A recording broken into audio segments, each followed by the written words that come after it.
If the ever-changing and fast-paced evolution of technology and business has you wishing you had the right-sized partner to guide you through your IT landscape, it's time for you to meet the experts at Yash Technologies and C5MI. Tech Talk Managing the New Normal with Yash Technologies and C5MI connects you with the best business experts who are making this happen for companies all across the world. We delve into global business challenges, from SAP S4, managed services, and the digital workplace, to live factory, infrastructure, and much more. Tune into the Business Channel to hear today's top technology industry experts share their insights on how companies like yours are partnering with Yash Technologies and C5MI to transform their IT landscapes.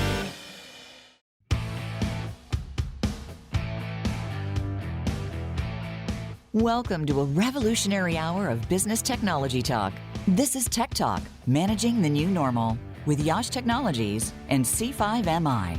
You'll hear from the experts with the know-how to revolutionize and transform your business for a truly efficient, actionable technology transformation during both prosperous and challenging times. Now, here's your host and moderator, Bonnie D. Graham. Now let's bring on our final presenter. He is waiting patiently. He's on the edge of his chair. I can see him.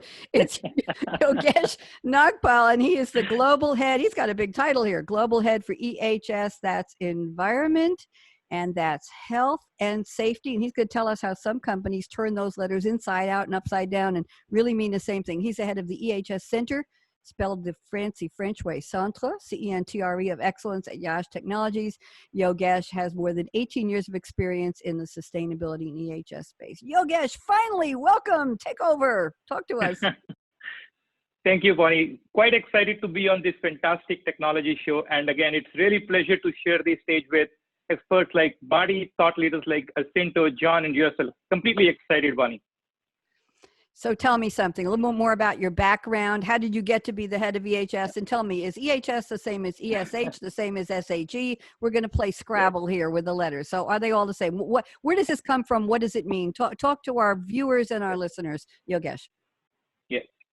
So EHS stands for Environment, Health, and Safety. I think you pronounced it pretty well. I think within a couple of minutes, you got it, Bonnie. When you can get it, anybody can get it. I think I will say this is a simple word, very important and very powerful. And specifically in my today's scenario, the way the scenario is going around, health and safety has become the key words in our day-to-day life. When I step out of my home, I really feel about, am I safe? Am I keeping my health, again, in the good condition? So health and safety has never been important like it has been seen nowadays. You asked about kind of, say, whether it is really old. I think I was in my college in 2001. I got the first project of, again, while I was doing internship, after my college, and the project which was given to me was to remove lead from your mobile phones, to remove lead from your the old let's say keyboards and mouses, because the lead actually is hazardous to yourself and your kids. The paints which we were using has to be lead free. So 20 years back, again, we were talking about those kind of things to make the people healthy, safer, and the product compliant. So that was my entry into this space, talking about going into the marketing, talking about the safety of our people, the safety of the environment. And I think then the journey went on. It has been 12 fantastic years, 13 fantastic years in Yash Technologies, enjoying every day of my life, talking to my clients and transforming their business.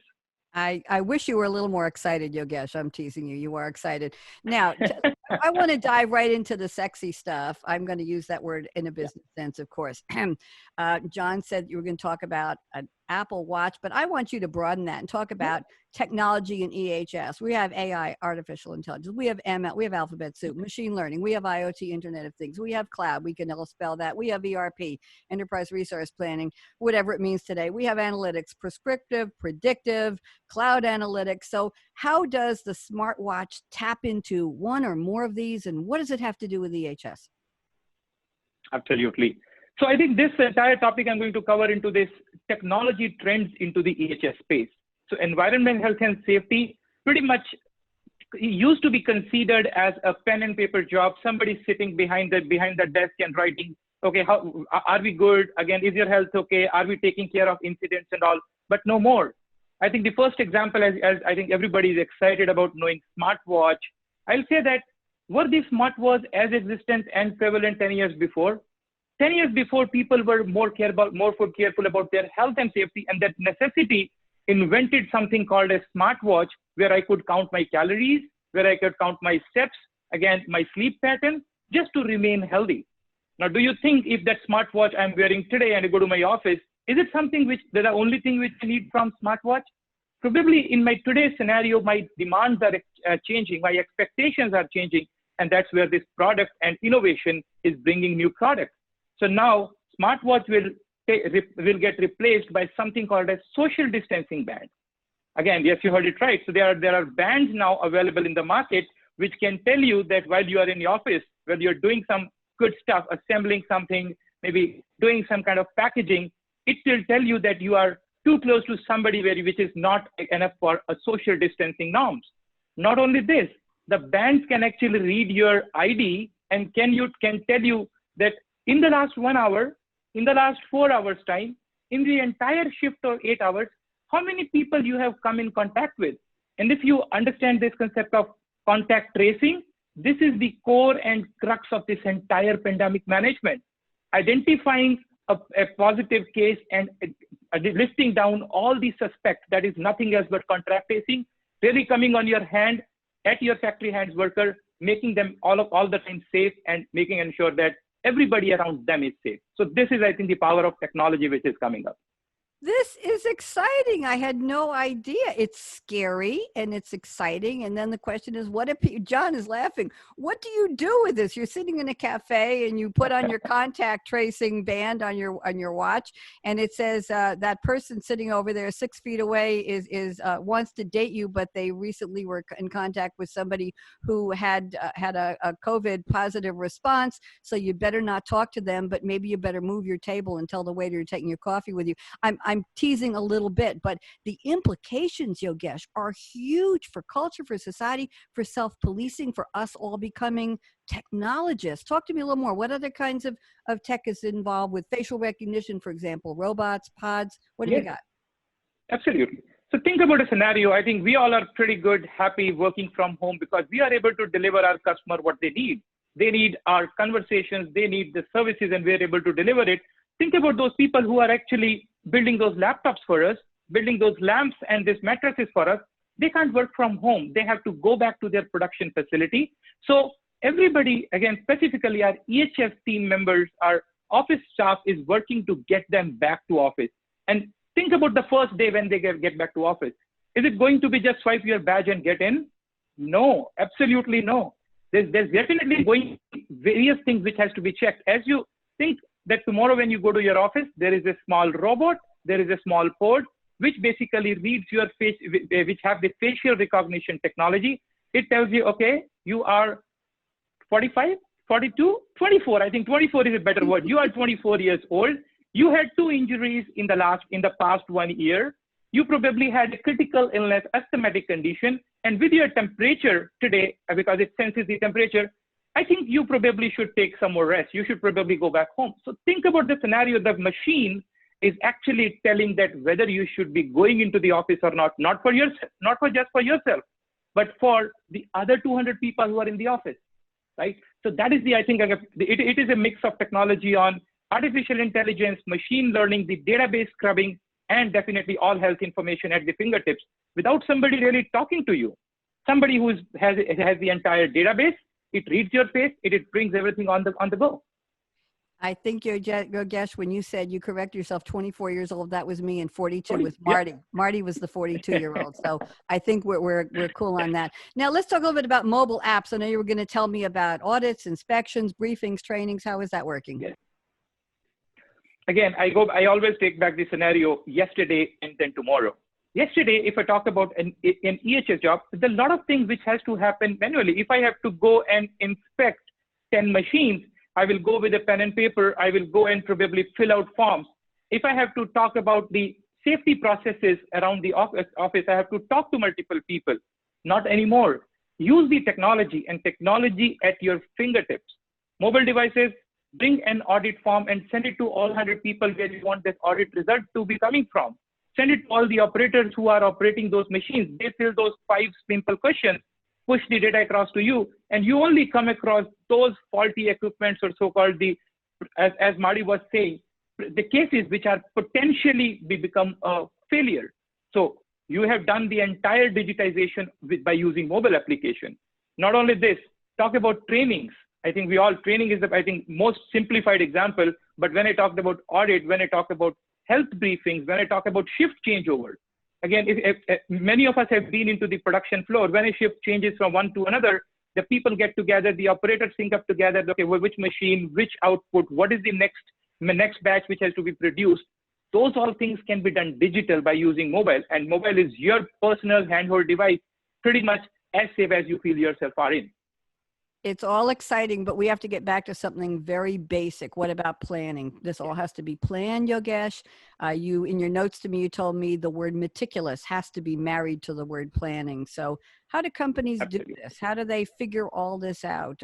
Not just when do they open and how many desks or chairs do they have, but how do they negotiate and navigate this new world of testing people and checking people and the contact tracing? Everything about our culture globally has changed. So how do you describe meticulous planning? I know we're almost out of time, but we really want to get this. Absolutely. So my planning is going to be different from yours. I am a 200-member facility, whereas you are a 10,000-member facility. So planning is absolutely key. And technology has to be tamed for my planning. I have to plan today that in my facility of 10,000 people, can I run 2 shifts, 3 shifts with the right social distancing norm? How I have to do my capacity planning? Can I get my 30% people back on the work? 50%? Phase 3 would be since September, 80%. Those all things has to go into the planning. Capacity planning, my work shift planning, redesigning of the entire workspace. That's a massive, massive task. The people who were sitting close to each other, maybe one was actually tightening the screw, other was actually putting it into the cover. Now the distance has to be maintained, which means a re-engineering and redesign of the workplace, which is a major, major shift in my tomorrow scenario. All those things has to definitely go in today. And as you and me talk, GM just announced that they are going to get back all their people in working in next 3 months' time. Whereas certain companies, there are certain companies who are saying they will take up to the month of January. Some companies are saying that we will take into phases. So right planning will only get you closer to the reality. I'll say that the more mature, the more prepared you are with your planning, the more apt you pick up the right technologies on the go, you'll be able to come back faster and definitely adapt this new normal as comfortably and as smooth as it should have been. It is not going to go away. We have to adopt to this technology and this new normal. Yogesh, I'm impressed with the grasp of your knowledge and with your EHS experience. And this is exciting and scary and wonderful for companies to think. I don't think people are thinking about this yet. It's will we open, won't we open? It's not, are we going to take temperatures and where will people sit and who will put the screw in the lid of the widget and who will move it down the line. This is something that maybe manufacturers are, but those of us who may be their customers really aren't thinking about that. We're thinking about our own lives. So it's almost, we need a global empathy mindset. Ooh, John, can we copyright that? A global empathy mindset. I like that. Just verbal trademark right there, Bonnie. There you go. I'm going to go to gallery view. Everybody that's tuned in heard you say it. There you go. Yogesh, I want to say thank you. Yogesh, why don't you just give a parting 2 or 3 sentences? I know you had a little more to say, and then we will thank everybody, and we're almost out of time. Sure. So, Yogesh, close, please. Absolutely. I'll leave my audience with 3 thoughts. 1, technology is definitely can work as a respite in my today's scenario. Use the technology, leverage the technology to adapt this new normal more smoothly, more comfortably, and give me the right value.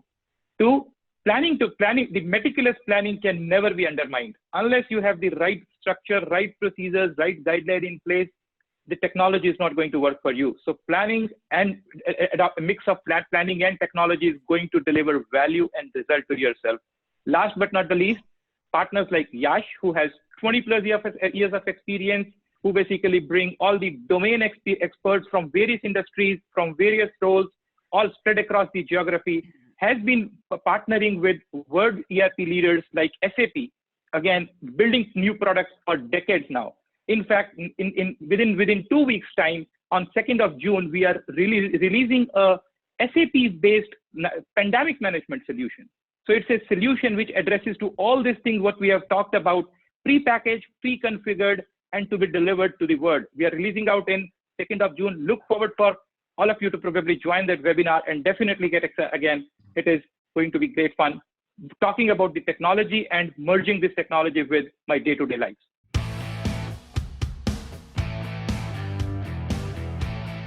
Thank you for tuning in to Tech Talk, Managing the New Normal with Yash Technologies and C5MI. To keep the conversation going, tweet your questions and comments to YASH_tech or email john.gretter@yash.com. That's john.gretter@yash.com. We look forward to hearing from you.